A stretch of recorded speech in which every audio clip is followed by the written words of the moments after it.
salaamaaleykum gars yi nuyu naa leen dal leen ak jàmm ci Sen Sport 221 the best sport news channel. Sénégal war a jouer final seen digganteeg Égypte ci li nga xamante ni mooy finalu CAN bi war a xew niki dimanche bi bu 19h jotee.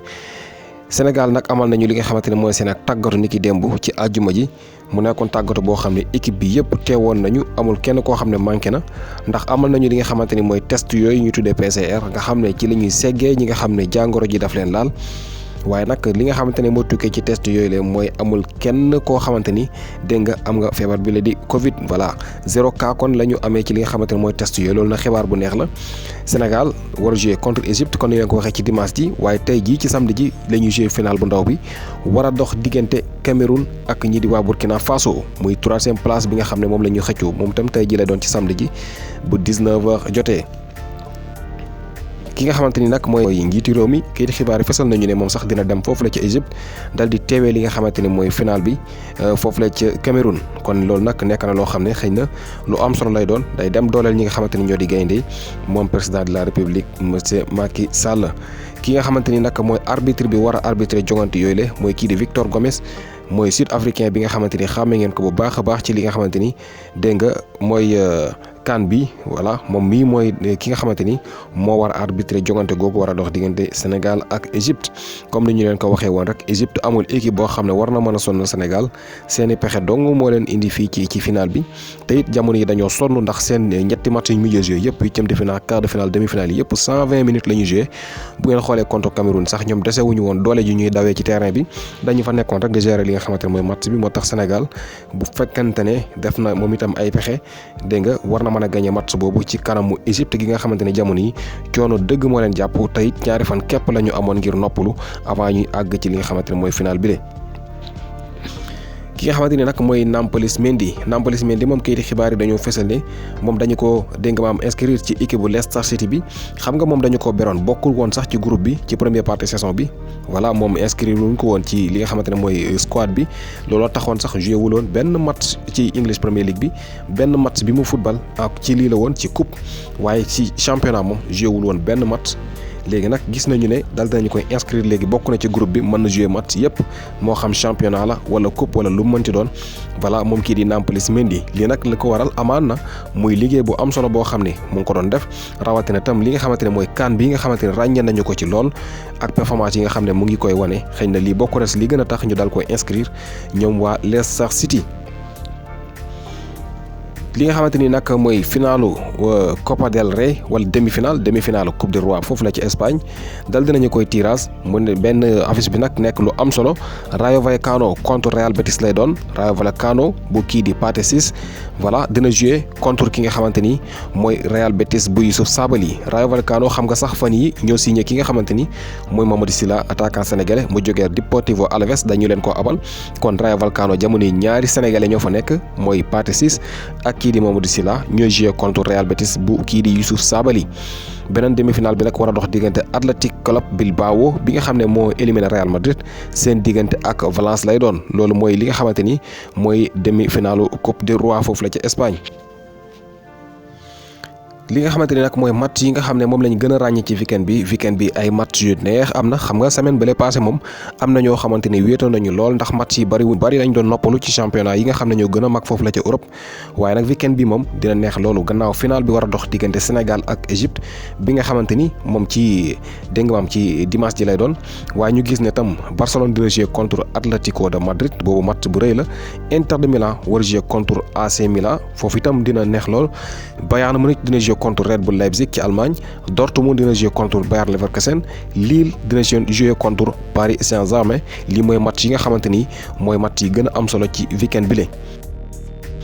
dañu dellu si waat ci li nga xamante ni mooy CAN bi ki nga xamante ni mooy Edouard Mendy moom day jouer li nga xamante ni mooy 3e finalam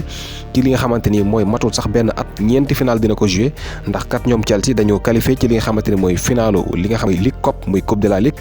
boobu sax ñëwagul ndax mu ngi war a nekk le 27 février waaye avant ñuy àgg ci loolu Edouard Mendy joué woon na li nga xamante ni mooy finalu FA Cup niki ay weer ci ginnaaw voilà bu joué itam li nga xamante ni mooy finalu Ligue des Champions war a joué bokk li nga xamante ni mooy finalu CAN diggante Sénégal ak Égypte niki suba rek buñ ca jógee mu war a joué beneen final boo xamante ni mu ngi aju ci li nga xamante ni mooy Coupe de la Ligue foofu la ca Angleterre. ci CAN boobu ba tey ñi nga xamante ni ñoo di Camerounais yi li ñuy seetlu mooy ñoom ñëpp dañoo nekk ci gannaaw Sénégal bu ngeen seetaanee télé yi wala rawatina sax télé Cameroun yi gannaaw naqar bi nga xam ne am nañ ko ci défaite bi ñu amoon seen diggante ak ñi di waa Égypte ñu bari ci ñoom dañoo faral yi nga xamante ni ñoo di gaynde yu Sénégal yi ku nekk nag ak raison bi tax nga faral Sénégal ñii nee nañu Égypte équipe la yor boo xamante ni footballul CAN bi bu ñu ñëwee ba tey seen i pexe rek la ñuy def footballuñu te Sénégal dégg nga nekk na équipe boo xam ne day football ban nañ ci ràññee sax ki nga xamante ni mooy kii di Patrick Mboma moom ancien joueur Cameroun la moom nee na day supporter ñi nga xamante ne ñoo di Sénégal te it am na lu tax mu leen di supporter ndax équipe bi nga xam ne Sénégal yor na ko te it lii mu gis ñu wane ci CAN bi loolu waral na ba ñoom lay supporter ndax kat nee na Sénégal dañuy football bu rafet di dugal ay but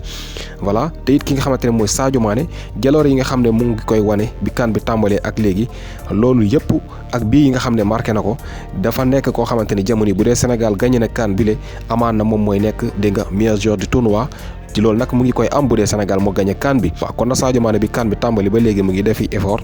dégg nga boot li nga xamante ñoo di Sénégal bu dee gagné nañu CAN bi amaan na mooy nekk meilleur joueur du tournoi li mu gis daal mooy li nga xam ne Sénégal wane na ko ci CAN bi di football moo tax moom mu ngi ci gannaaw Sénégal bu ngeen seetaanee seen télé yi wala ngeen seetaan sax télé Sénégal yi ñi nga xamante ni am nañ fa ñu leen fa teewal di def ay reportage bu ngeen leen bàyyee xel ñëpp dañuy wax ne dégg nga maam Sénégal la ñu faral ñenn ñi nee nañu bëgguñu coupe bi dem fi nga xamante ne mooy Afrique occidentale dañu bëgg mu des fii ci Afrique noire ñenn ñi nee nañu équipe bi nga xam ne Sénégal moom la yor ci CAN bi li mu wane dégg nga ak joueurs yi ñu am moo tax ñu koy faral kon Camerounais yi ñu ngi ci gannaaw ñii di waa Sénégal ci CAN bi la kon lépp lu waaye jàppaloon Cameroun jamono yi mën nga leen koy baal voilà gannaaw bi nga xamee ne ñoom ñu ngi ci gannaaw les Lions de la Teranga.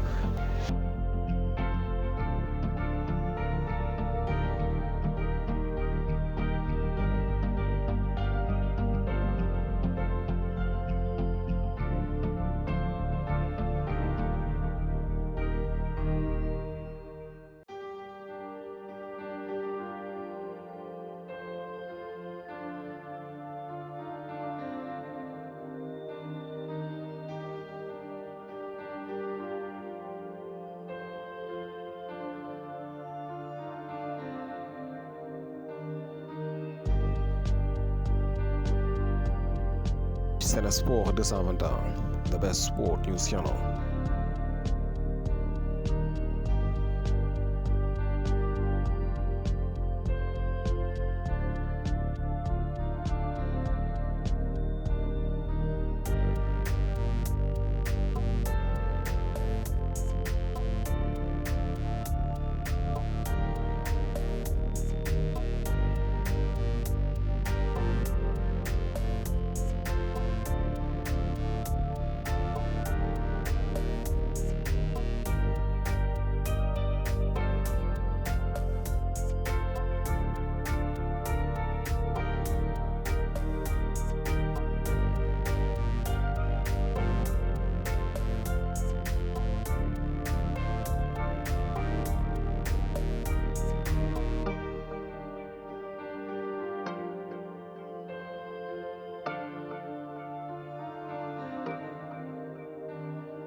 Sen Sport 221, the best sport news channel.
Sen Sport 221, the best sport news channel.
Sen Sport 221, the best sport news channel.